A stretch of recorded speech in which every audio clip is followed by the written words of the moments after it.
amém. Que o Senhor seja louvado. Muito bem. E agora então vamos meditar um instante na palavra do Senhor. E eu quero, neste momento, que você abra a sua Bíblia. Filipenses, capítulo 1, versículos 19 a 26. Filipenses, capítulo 1, versículos 19 a 26. Eu peguei aqui a carta de Filipenses, porque a gente está estudando Filipenses na escola dominical. E o tema do nosso mês é exatamente esse que está aí na tela, alegrai-vos no Senhor, que é um tema de Filipenses, inclusive. É o tema da carta aos Filipenses. E eu quero meditar com vocês, então, nesse tema por um instante. Alegrai-vos no Senhor. E o nosso tema, então, da nossa mensagem são vitórias de oração quando tudo parece incerto. Como é que nós podemos ter vitória quando tudo é incerto e tudo, no meio das dificuldades, das lutas, como podemos ter essas vitórias? Vamos olhar a experiência de Paulo e aprender com ele. Paulo diz assim, capítulo 1, verso 19: porque eu estou certo de que isso mesmo, pela vossa súplica e pela provisão do Espírito de Jesus Cristo, me redundará em libertação, segundo minha ardente expectativa e esperança de que em nada serei envergonhado.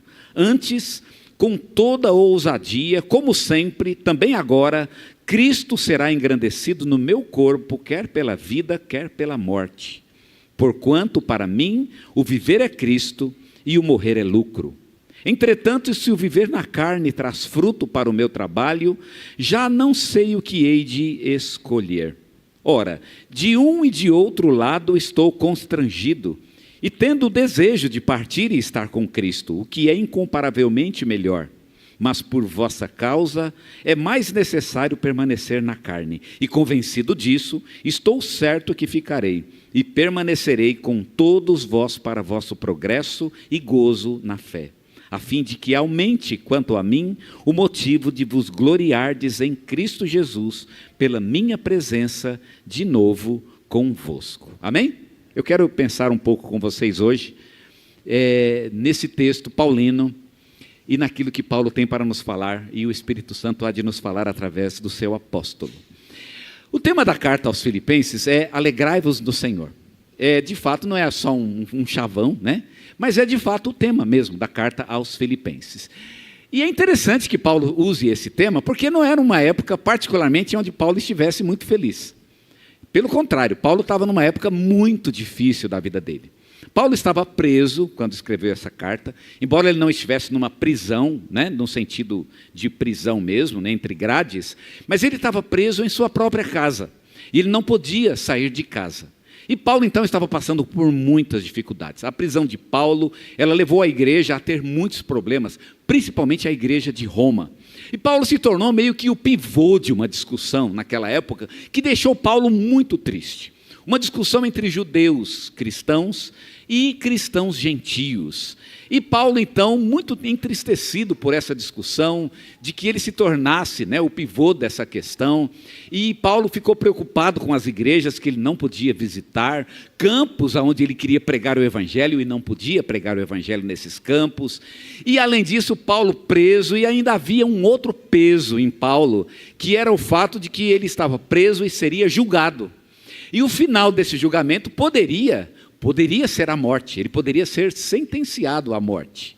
Então Paulo realmente estava num momento muito difícil. Ele usa o tema do alegrai-vos no Senhor, escrevendo aos Filipenses, mas ele mesmo estava numa época muito difícil. A mesma carta onde ele diz alegrai-vos no Senhor, ele também usa a expressão para que eu não tenha tristeza sobre tristeza, para dizer que ele estava num período muito triste, e que novas tristezas vinham, né? Uma delas nós estudamos na semana passada, que foi a tristeza de quase perder o seu amigo.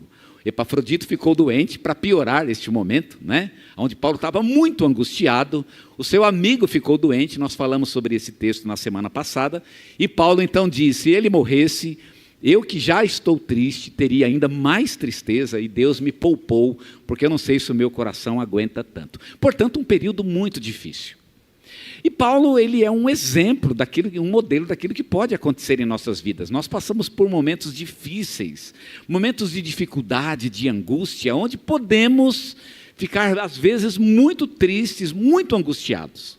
E nós temos um problema que Deus não tem, né? Embora Deus possa entristecer-se também, e a tristeza de Deus é uma tristeza perfeita, né? Não é como a nossa, que é meramente emocional. Mas Deus, ele tem uma vantagem, aliás, Deus tem todas as vantagens que nós não temos, não é? Mas uma em particular, nesses momentos, ela é de fato uma grande vantagem para Deus, que é o fato de Deus saber exatamente onde o problema vai terminar. É muito complicado para nós, que passamos por momentos de lutas e de dificuldades, não sabermos como essa história vai acabar. Se nós soubéssemos, então pelo menos eu acho que isso desencanaria um pouco, né, as nossas aflições, penso eu. Imagine, por exemplo, que alguém está entre a vida e a morte, e você não sabe se vai viver ou morrer. Se o anjo chegasse para você e dissesse, olha, eu vim aqui para te falar o que vai acontecer, ele vai morrer. Você não vai gostar muito, né? Você vai ficar triste, mas pelo menos você sabe onde termina. Uma das coisas que amplifica, que maximiza a nossa tristeza e a nossa angústia, a nossa aflição interior, é o fato de que a gente não sabe o que vai acontecer. Isso meio que piora, né? Se a gente sabe que vai terminar de um jeito, a gente já se prepara para aquilo, né? Mas nós não temos esse privilégio. Se soubéssemos, se soubéssemos. Eu me lembro de uma igreja, a igreja de Esmirna, no Apocalipse, onde Deus diz para aquela igreja que ela vai ter uma tribulação de 10 dias. Vocês vão ter uma tribulação de 10 dias. Mas sejam fiéis até a morte. Talvez até alguns vão morrer. Vejam que Deus, ele dá uma certeza, o tempo que a tribulação vai durar, 10 dias. Já pensou se Deus dissesse isso? Essa tribulação dura 10 dias. Eu já ficaria feliz com isso. Oh Deus, pelo menos eu sei que, né? Eu sei que pelo menos vai ser difícil, mas eu vou aguentar 10 dias. Depois de 10 dias, aí acabou. Poxa, que bacana, seria muito legal, mas é muito raro que Deus faça isso.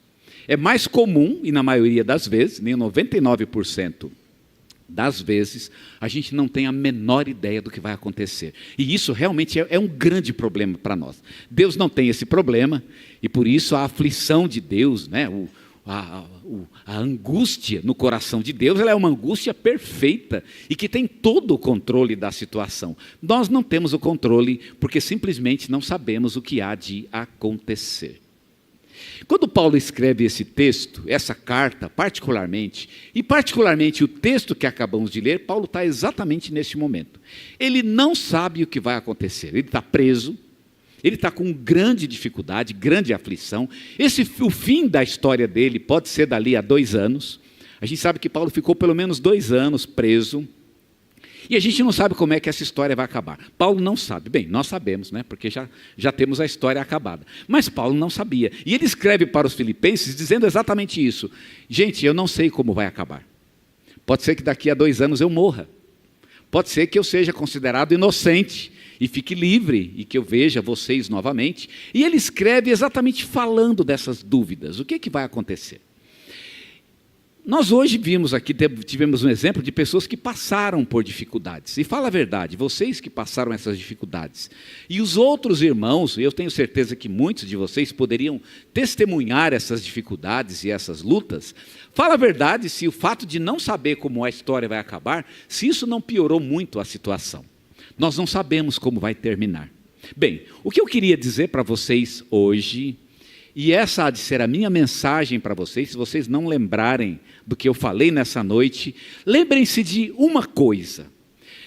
Não é verdade que a gente não sabemos absolutamente nada do que vai acontecer. Isso não é verdade.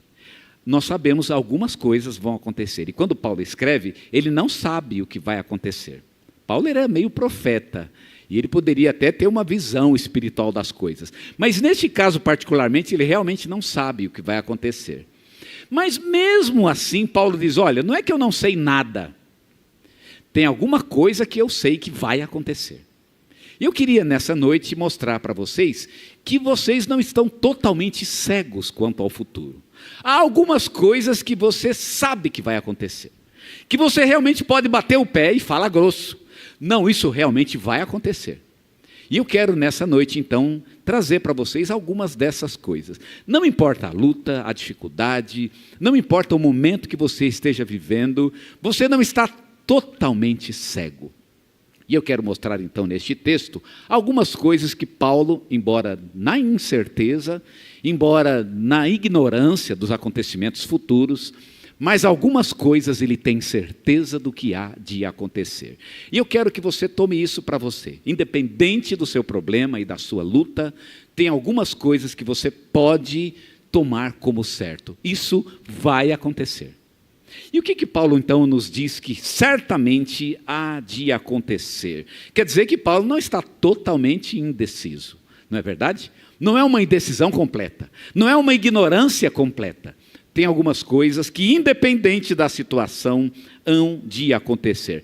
Primeira coisa que Paulo diz está no versículo 19. Eu estou certo. E é interessante que nesse contexto, no contexto de dúvida, e Paulo não deixa de expressar essa dúvida, Paulo começa usando as expressões, eu estou certo. Se Paulo fala, eu estou certo, significa que eu não estou totalmente ignorante. Tem algumas certezas que eu tenho.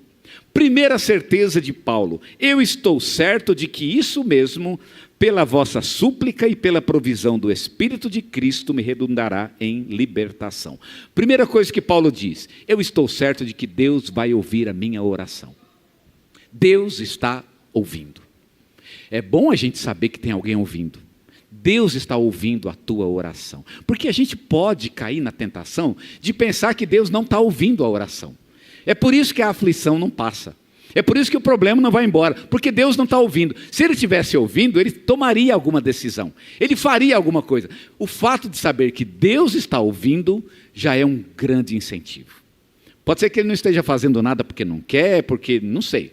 Não sei qual é o motivo, mas Ele sabe. Deus ouve a tua oração. Paulo diz, eu estou plenamente certo de que Deus está ouvindo a minha oração. Por que Ele não responde? Não sei. Mas uma coisa eu sei, Ele está me ouvindo. É que nem aquelas pessoas, já viu aquelas, né? Que você está falando e ele está assim, ó, olhando para o horizonte, né? Fazendo de conta que não ouve. Já viu isso? Você pode ter certeza, Ele está ouvindo. Né? A não ser que ele seja surdo. Nós temos alguns aqui em nossa igreja. Mas talvez não seja o caso da pessoa com quem você está falando. Ela está ouvindo. A gente às vezes diz, olha, eu sei que você está fazendo que não me ouve, mas você está me ouvindo. As crianças são boas nisso, né? De fazer de conta que não está ouvindo. Não mexe, não vai ali, não faz isso. E ela faz de conta que não está ouvindo, mas ela está ouvindo. Não é verdade? Você pode contar com isso. Eu me lembro que a gente às vezes deixava os nossos meninos no banco, fazendo desenho, né? Eles ajoelhavam no banco da igreja e faziam desenhinhos no papel. E às vezes a gente levava já caneta e já levava lá o material e eles passavam o culto fazendo. E não era raro quando o pastor às vezes falava um texto, e eu falava um texto, ou estava numa mensagem falando um texto, e de repente eles completavam o texto. E a minha esposa às vezes me falava, você terminou o texto, porque Deus amou, e eles falavam, o mundo, desenhando, Ele está ouvindo. Irmão, Deus está ouvindo, Ele está ouvindo a tua oração. Deus ouve as nossas orações. É interessante que no Apocalipse existe uma figura daquelas almas que estão debaixo do altar e estão clamando. O texto fala que as orações delas, os clamores dessas pessoas, eles são guardados como se fosse guardado no incenso. E essas orações, elas perfumam o céu. Mesmo as orações não ouvidas, aquelas que talvez eu achei que Deus não ouviu, Deus ouviu. E elas perfumam o céu. Por que perfumam o céu? Porque são as orações da obediência. Eu tinha tudo para desobedecer o Senhor, porque eu não via nenhuma demonstração da sua ação em minha vida. Mas eu sei que Ele está me ouvindo. Ele me ouve. Ele guarda a minha oração no coração. Ele não desconsidera. Não é gostoso quando alguém liga para você e fala, olha, aquele documento que você deixou, eu vi o documento. Aquela que você está esperando faz tempo, né? Aquele seu pedido, eu vi essa semana, eu vi o pedido. Ou foi considerado o meu pedido. Meu irmão, o teu pedido foi considerado por Deus. Ele está ouvindo. Paulo está certo de que Deus ouve as orações. Segunda certeza que Paulo tem, está no versículo 20. Paulo tem certeza de que ele não vai ser envergonhado. segundo minha ardente expectativa e esperança de que em nada serei envergonhado. O que significa envergonhado? Eu não ficarei confuso. Significa o seguinte, de que vai acontecer comigo uma coisa que eu não esperava que Deus fizesse isso. Deus atrapalhou minha vida. Deus atrapalhou minha fé. Sabe quando você serve a Deus e de repente servir a Deus se torna uma vergonha para você? Aí as pessoas que não amam a Deus, as pessoas que não são de Deus, elas vão chegar para você e vão falar, tá vendo? Vão rir da tua cara. Aí, teu idiota, confia em Deus para ver o que acontece. Aí, confiou em Deus, olha o que aconteceu. Tá vendo? Palhaço. Não é? Tonto. Vai confiar em Deus para ver. Já viu gente que faz isso ou não? Pois é, Paulo diz, isso nunca vai acontecer. Eu nunca serei envergonhado. Isso não é uma possibilidade. Não importa o que aconteça, não vai ser vergonha para mim. Nunca. Por que eu não serei envergonhado? Eu não serei envergonhado porque Deus está comigo. O fim dessa história não é vergonha para mim. No final dessa história, realmente, eu serei honrado. Serei honrado porque fui obediente. Mesmo que não tenha visto a ação de Deus, mas eu fui obediente. E a obediência jamais será envergonhada. Seja obediente. Você pode ser envergonhado se for desobediente. Aí eu acho que tem que ser envergonhado mesmo, não é? Está com dificuldade, às vezes eu acho as pessoas reclamando.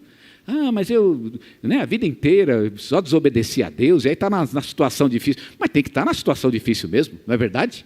É até um bom testemunho para Deus de que você esteja, porque você desobedeceu. Andou longe de Deus, não fez a vontade de Deus. E quem não faz a vontade de Deus tem que se dar mal mesmo. Tem que ficar na pior. Mas se eu estou fazendo a vontade de Deus, como é que eu vou ficar na pior? Como é que eu vou me dar mal sendo obediente? E aqui Paulo está dizendo, eu estou sendo obediente e por isso não serei envergonhado. Você não será envergonhado se você for obediente a Deus. Se você se manter firme, isso é certeza. Paulo tinha certeza disso. Pode ser que eu viva, pode ser que eu morra, mas nunca vai ser vergonha para mim. Se Paulo tivesse morrido, isso não aconteceu, nós sabemos disso. Mas se ele tivesse morrido nessa ocasião, teria sido honra. Nós leríamos essa carta hoje e falamos, aqui está um homem que obedeceu até o fim. Seria honra para o apóstolo, mesmo que ele tivesse morrido. Paulo sabe que ele nunca vai ser envergonhado, nunca vai ficar confuso por ter acreditado em Deus e Deus tê-lo decepcionado. Deus não decepciona.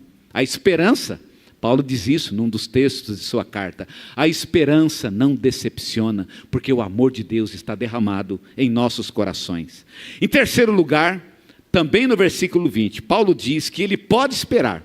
E isso é garantido, não importa a dúvida, a incerteza, é garantido que Cristo será engrandecido em nossa vida. E ele diz no versículo 20, antes, com toda ousadia, como sempre, também agora, Cristo será engrandecido no meu corpo, quer pela vida, quer pela morte. Paulo tinha certeza disso. Disso eu estou tranquilo. Não sei o que vai acontecer, mas isso eu estou muito tranquilo. Cristo será engrandecido. Porque não é o problema, não sou eu, não é de mim, e não é a minha história, é a história de Cristo na minha vida. É isso que Paulo está dizendo. E a minha história termina com a glorificação de Cristo. Não é minha honra, não é minha glória. Eu não estou lutando aqui para defender minha dignidade. O final dessa história é a glorificação de Cristo. Quando Paulo está nesse momento de dúvida, de aflição, ele diz uma coisa, ele faz uma pergunta para si mesmo, que todos nós deveríamos fazer nos nossos momentos de dúvida, de luta, de incerteza. A pergunta que deveríamos fazer para Jesus, para Deus é, Senhor, como eu posso glorificar a Jesus nessa história?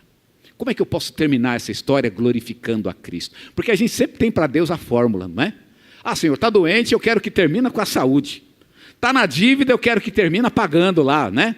O dinheiro cai do céu e você paga. Está com a dificuldade, eu quero que termine resolvendo tudo. Vai ficar tudo bonito. Então você tem um plano de como as coisas deveriam acontecer. Sabe qual que deveria ser o plano? O plano deveria ser de Deus. Deus, eu quero que essa história termine com Cristo sendo glorificado. Não, a minha vida não importa. Eu estou diante do Senhor, quer me levar, e Paulo diz exatamente isso. Seja pela morte, seja pela vida. Não é a minha vida que é importante.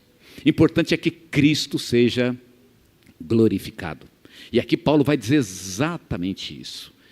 Que Cristo seja glorificado na minha vida. Disso ele tem certeza. Não sei como termina, mas eu sei, de qualquer maneira que terminar, Cristo há de ser glorificado. Se Cristo for glorificado na tua vida, então a tua história terá chegado ao fim que ela deveria ter chegado mesmo. E isso você pode esperar. Não foi para isso que Deus te fez? Para glorificar Jesus. Então que Cristo seja glorificado. Você sabe como vai terminar a história. E não é maravilhoso pensar assim? Como é o meu futuro? Como vai ser daqui 10 anos, daqui 15? Como vai ser aquela dificuldade que eu estou enfrentando hoje? Irmãos, é maravilhoso saber, olha, não sei como vai terminar, mas uma coisa eu sei, Cristo será glorificado. Eu trabalho para isso, para que Ele seja glorificado. Não é a minha dignidade que importa, é a honra de Cristo que importa. É Ele que tem que ser glorificado. E Paulo aqui tem certeza e garantias da parte de Deus que por qualquer final dessa história, qualquer resultado, Cristo há de ser glorificado nele, no seu corpo, ele diz. Em quarto lugar, Paulo diz, não sei qual será o fim dessa história, mas sei, e é interessante que Paulo parece que sabe mais, não é? Ele mais sabe do que não sabe. Ele sabe, em quarto lugar, que o resultado da sua vida será o fruto do Espírito Santo, no versículo 22. Entretanto, se o viver na carne traz fruto para o meu trabalho, já não sei o que hei de escolher. Eu acho interessante essa ideia. Eu não sei o que eu vou escolher. Porque no final é o fruto do meu trabalho. E é o fruto do Espírito que importa. E é engraçado esse texto, porque ele coloca uma certeza e uma dúvida. Eu não sei o que escolher, exatamente porque o resultado do meu trabalho é o fruto do Espírito Santo. Então o que eu vou escolher? Meu irmão, você trabalha sob a direção do Espírito Santo. E o fim da tua vida, e o meio da tua vida, e o resultado da tua vida é fruto do Espírito Santo. Qualquer que seja o caminho, é o fruto do Espírito Santo que há de se manifestar. E os frutos do Espírito Santo são incríveis, são maravilhosos. Eles nos alimentam, porque somos alimentados com os deliciosos frutos do Espírito. Mas os frutos do Espírito também alimentam as pessoas que estão ao nosso redor.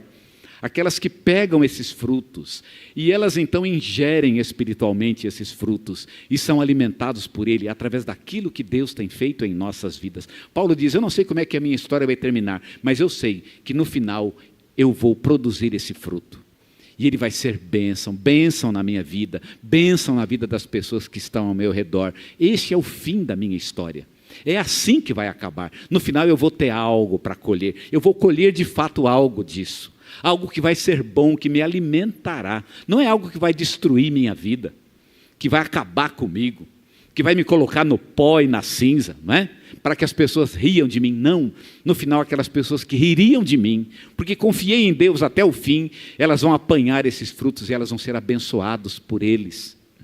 Então, meu irmão, qualquer que seja o fim da tua história, você já sabe o que vai acontecer. O fruto do Espírito vai se manifestar em você. Nós não sabemos qual será o fim, mas sabemos que qualquer que seja ele, será fruto do Espírito em nós. Em quinto lugar, Paulo sabe que a igreja vai ser edificada. Isso ele não tem dúvida, e ele diz isso no verso 25. Convencido disto, e é interessante essa expressão com a qual ele começa. Eu estou convencido, ou seja, eu não tenho a menor dúvida. Do quê? De que eu ficarei e permanecerei com todos vós para vosso progresso e gozo na fé. O que Paulo quer dizer com isso? Que a igreja vai ser edificada com o resultado. As pessoas vão olhar para mim e vão dizer, olha, foi realmente bênção na vida dessa pessoa, como pode ser bênção na minha vida? Hoje nós vimos pessoas aqui que tiveram suas dificuldades, suas lutas, e o que elas fizeram hoje? Elas nos edificaram. Não abriram a boca aqui, mas só de você saber, não é? E talvez você não sabia dessa história, você vai levar isso na tua mente. E só de você olhar aqui no corredor esses irmãos, olhar no trabalho que eles estão desempenhando aqui na igreja, olhar os irmãos aqui numa live, aquele irmão que estava lá na frente, aquele irmão do câncer, aquele irmão lá da doença, e você olha, ele, puxa, aquele irmão realmente ele se torna um testemunho. Sabe o que acontece? Você se torna testemunho na igreja, porque o que aconteceu contigo se torna modelo para o que pode acontecer na vida das pessoas, de como elas podem ser abençoadas. O que Deus fez na tua vida é modelo do que pode fazer na vida dos outros, e como nós precisamos desses testemunhos, como precisamos de ver pessoas que Deus abençoou, não é verdade? As pessoas que, por exemplo, trabalham com bebida alcoólica, né, com dependência química. Alguém diz que realmente, se a pessoa já teve dependência química, esse é o melhor testemunho e é o melhor missionário, porque ele chega dizendo: olha, aconteceu comigo, eu estava no teu lugar e olha, eu me levantei. Não tinha aquele hino, a gente de vez em quando lembra dele aqui: só o poder de Deus pode mudar o teu ser. E qual é a prova que eu te dou? Qual é? Vamos falar juntos? Ele mudou o meu, Ele mudou a minha vida. E que testemunho maior do que esse? Irmãos, a igreja é edificada quando uma única pessoa consegue vitória na tua vida, obedece, é fiel até o fim. Quando uma única pessoa é abençoada por Deus, todo o corpo é abençoado por ela. Que bênção ver Deus agindo na vida das pessoas, Deus abençoando pessoas, Deus dando força para que elas continuem firmes, superando. Que exemplo de obediência! Poderiam ter blasfemado na luta, poderia ter dito: não, Deus não me ama, Deus não está comigo, Deus esqueceu de mim, mas permaneceram fiéis, confiaram no amor de Deus. Eu preciso desse testemunho, eu preciso olhar para essas pessoas, porque um dia isso vai acontecer comigo também, e eu preciso desses testemunhos positivos em minha vida. Paulo diz: eu serei esse testemunho, e disso eu tenho certeza. Pode ser que eu viva, pode ser que eu morra, mas eu vou ser um testemunho para a minha igreja. Os irmãos vão olhar para mim e vão ser edificados com a minha história. Hoje nós lemos a história de Paulo e somos edificados por ela. E louvamos a Deus porque o apóstolo permaneceu firme. Obrigado, Deus, por este homem. E é um exemplo para a minha vida. A nossa igreja é edificada pelo apóstolo, mas é edificada pela vida de cada um de nós. Quando permanecemos fiéis, nós sabemos o que vai acontecer. A igreja vai ser edificada. Isso é importante. E a última coisa que eu quero destacar, e Paulo diz isso no versículo 26, ele não sabe muito do que há de acontecer, mas ele sabe que no final de tudo, Cristo vai ser louvado. Verso 26, a fim de que aumente quanto a mim, o motivo de vos gloriardes em Cristo Jesus, pela minha presença de novo convosco. Ou seja, Cristo vai ser glorificado na minha vida. Paulo achava que ele iria sobreviver exatamente não porque ele queria viver ou morrer. Na verdade, por ele mesmo, ele preferia morrer, né? Fosse por mim, eu preferia estar com Cristo. Mas como eu sei que não é a minha história que importa, o que importa é a história de Cristo em minha própria vida, que Cristo seja formado em minha vida. Então, como é a glória dele que importa, eu sei que no fim dessa história, a igreja vai fazer um louvor. Eu vou chegar lá na igreja, eu vou estar lá na frente da igreja, e a igreja vai estar cantando um hino de louvor bem bonito, bem emocionante, e naquele momento a igreja vai louvar a Deus, e ela vai dizer que Deus é grande e é maravilhoso, e eu vou estar lá para dizer: gente, eu sei que existem muitos exemplos de como Deus é maravilhoso, mas hoje eu ofereço minha própria vida para mostrar o que Deus pode fazer, e aí a igreja vai louvar. Cristo vai ser louvado. O nosso louvor fica mais bonito quando tem gente assim. Você não louvou bonito hoje? Hoje eu louvei bonito. Eu estava até impressionado comigo. Deus, olha, eu hoje estou sendo um adorador bacana, não é? Às vezes nem sempre eu acho que eu sou um belo adorador. Às vezes eu acho que eu sou um adorador meia boca, não é? Mas hoje foi muito legal. E sabe por que hoje foi muito legal? E por que eu adorei a Deus muito verdadeiramente? Porque tinha exemplo vivo na minha frente. Eu acho que até eu esqueci dos meus, não é? Eu tive tanta dificuldade, mas olhando para aqueles exemplos, aquilo para mim foi um exemplo maravilhoso. A igreja louva melhor, a igreja edifica a si mesma, mas acima de tudo a igreja glorifica a Deus, canta louvores a Ele de uma forma muito mais bela, muito mais bonita, quando a gente se torna exemplo. Nós precisamos desses exemplos. Irmão, seja fiel. A igreja precisa disso. Não desanima, não entra naquela história, naquela tentação de que Deus esqueceu de você, Deus me abandonou, Deus não está comigo, eu acho que eu vou embora dessa igreja, eu vou para outra, porque nessa igreja não tem bênção. Não tem... Irmão, seja fiel, porque a igreja de Cristo precisa desse testemunho, ela precisa. Para quê? Para que quando ela louve Jesus com qualidade. Jesus é louvado com qualidade quando ele é louvado no coração. E é tão lindo quando isso acontece. Está vendo? A gente não está tão na ignorância assim, não é verdade? Eu estou achando até que a gente sabe mais do que não sabe. Não é? Se colocar na balança o que eu sei e o que eu não sei, o que Paulo não sabe? Ele não sabe se vai viver ou morrer. É só isso. Mas ele sabe pelo menos 6 itens que eu coloquei aqui para vocês nessa noite. Que Deus vai ouvir a nossa oração, que nós não ficaremos envergonhados e nem confusos, que Cristo será engrandecido em minha vida, que o resultado do meu trabalho há de ser o fruto do Espírito Santo, que a igreja há de ser edificada e que no final o pessoal vai cantar um hino bem bonito para louvar a Deus por aquilo que aconteceu na minha vida. É assim mesmo. A gente sabe muita coisa, então nós não estamos tão na ignorância assim. Você sabe o que Deus está fazendo na tua vida e você sabe para onde Ele está te conduzindo. Você sabe. É o diabo que coloca na gente essa dúvida, né? Essa incerteza. Não, eu não sei, essa angústia da incerteza. Deixa de lado a angústia da incerteza e se agarre na certeza, na esperança de Cristo. E nós temos tantas esperanças em Cristo, podemos confiar nele, depender dele e certamente a vitória virá sobre nossas vidas.